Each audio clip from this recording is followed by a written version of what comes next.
di Pomason Podcast bersama 64. Perkenalan, saya Nabila dan saya Ramzi. Di sini kami adalah MC yang akan membantu acara podcast kali ini. Nah, di podcast kali ini tuh spesial banget gak sih, Ram? Iya, karena episode ini episode perdana dari Pomason. Nah, di episode yang perdana ini tentu kita bakal ngundang bintang tamu yang spesial dong. Ada tahu nggak nih? Jadi tahu nih kira-kira siapa? Mari kita sambut Ketua Basis dan Ketua MPK SMA Nomor Jakarta periode 2022-2023. Halo guys. Mungkin kalian bisa perkenalan dulu kan? Nama saya Farhan Fernando. Saya di sini menjabat sebagai Ketua MPK. Saya dari kelas 11 IPA 2. Halo, saya Owen Faisal Zafir sebagai Ketua OSIS SMA Negeri Nomor Jakarta periode 2022-2023. Oke, salam kenal guys. Hai. Oke, sebelumnya makasih banget kalian udah nyempetin waktu buat hadir di podcast Pomason episode pertama kali ini. Nah, gimana nih kabarnya? Baik. Alhamdulillah baik. Oke, alhamdulillah. Nah, untuk sekarang kalian lagi sibuk apa sih kira-kira? Sibuk apa ya? Sibuk banget. Sibuk banget. Jadi kita sibuk banget. Pokoknya nih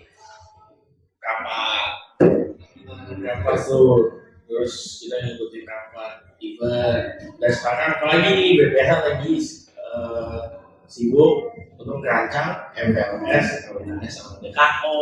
Wow.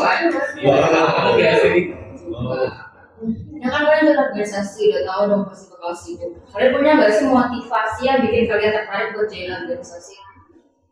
Ada. Join kan? Join organisasi. Berapa? Ya.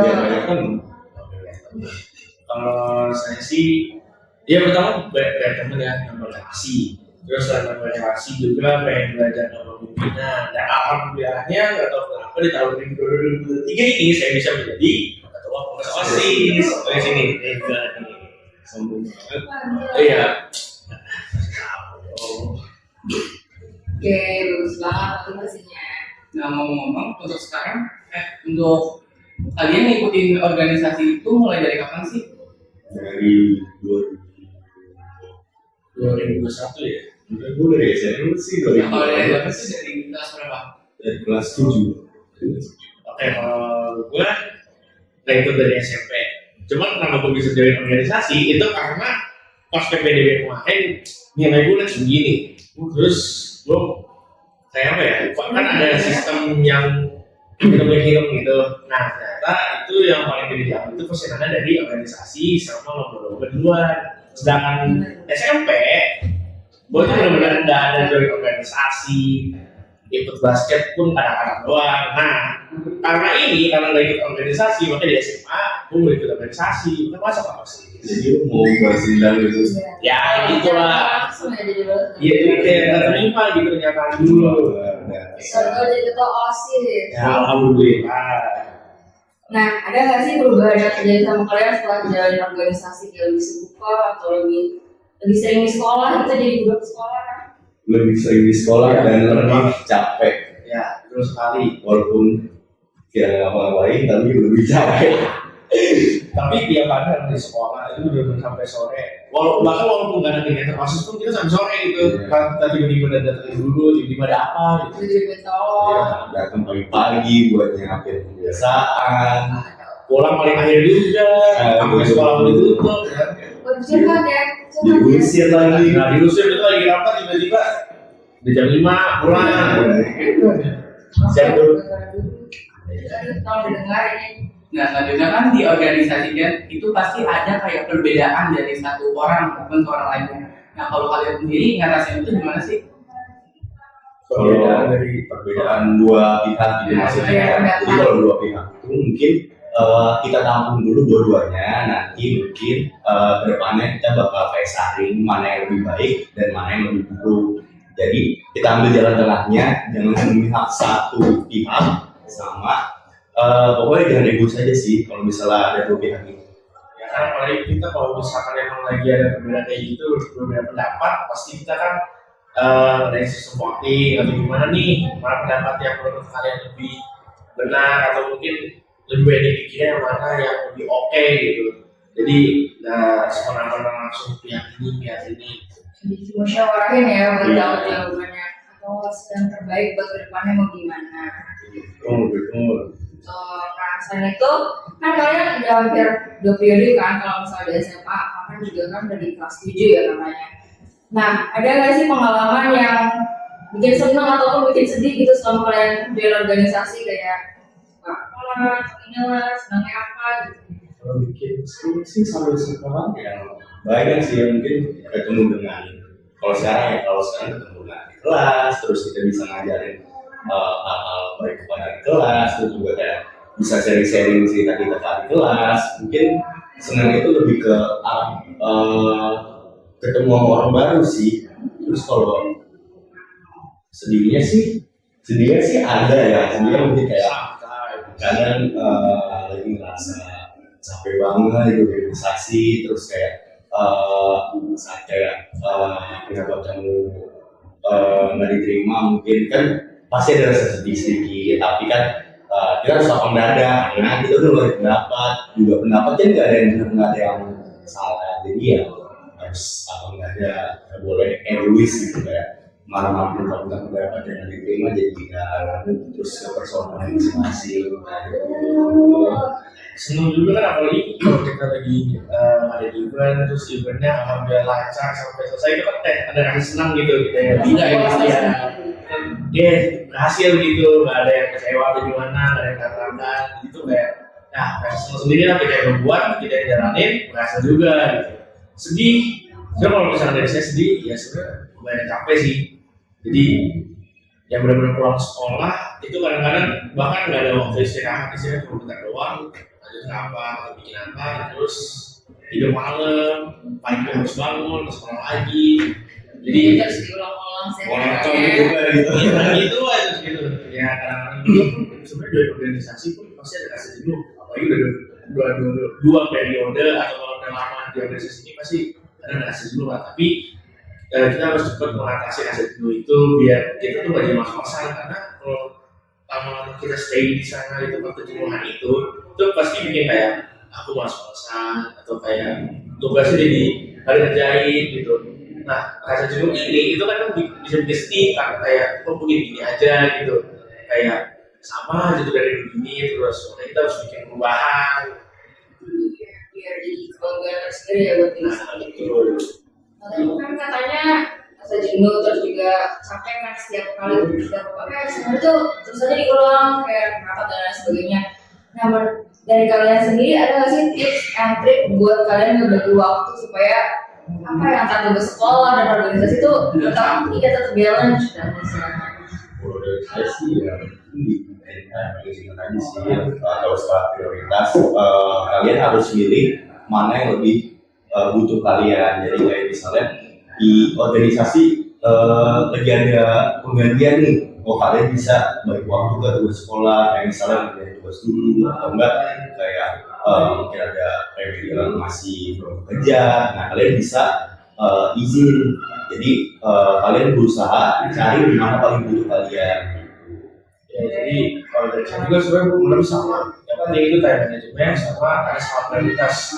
Kita harus tahu mana yang lebih penting dan mana yang kurang penting, yang mana bisa kita lihat nanti gitu. Tapi kadang-kadang saya penting nggak penting, kadang-kadang osis tetap duluan nih. Tapi jangan lupa juga tugas masih ada, jangan penting juga. Jadi saya sering banget nyatet di HP gitu. Tugas-tugas apa aja nih, kumpulnya kapan. Jadi nanti kalau misalkan ada selesai rapat, akhirnya dulu. Soalnya ini mau besok dikumpulin. Jadi ya pokoknya jangan lupa tuh yang namanya time management, sama prioritas, sama kalau kalian sering lupa nih, kasih notes gitu. Tadi checklist, sudah to-do list lah. Nah, to-do list. Bagus banget ya tips and triknya teman-teman, mungkin bisa kalian terapkan dalam kehidupan kalian sehari-hari supaya kalian time manajemennya bisa lebih bagus lagi dan nggak ada yang kelupaan atau bahkan malah dikatakan salah satu hal. Nah, karena videonya udah mau berakhir, pesan-pesan apa sih buat adik kelas yang ingin menjadi kalian di next tahun? Selamat untuk akses kepada mereka. Lebih kelas. Banget. Kalau pesan-pesan sih ya lebih apa ya?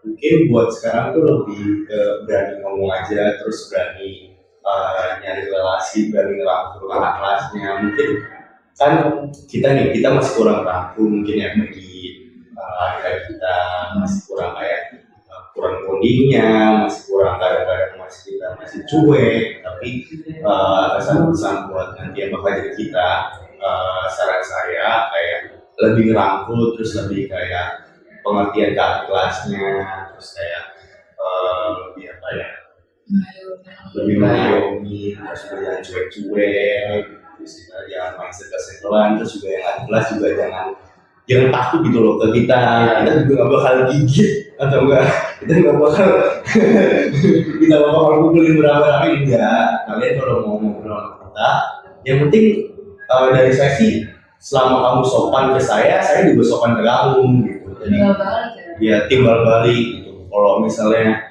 obrolan saya masuk ke kamu ya alhamdulillah, tapi kalau misalnya obrolan saya masuk ke kamu tapi kamu nggak sopan ya gimana ya? Ya, sopan satu tuh harus utama, apalagi kakak kelas.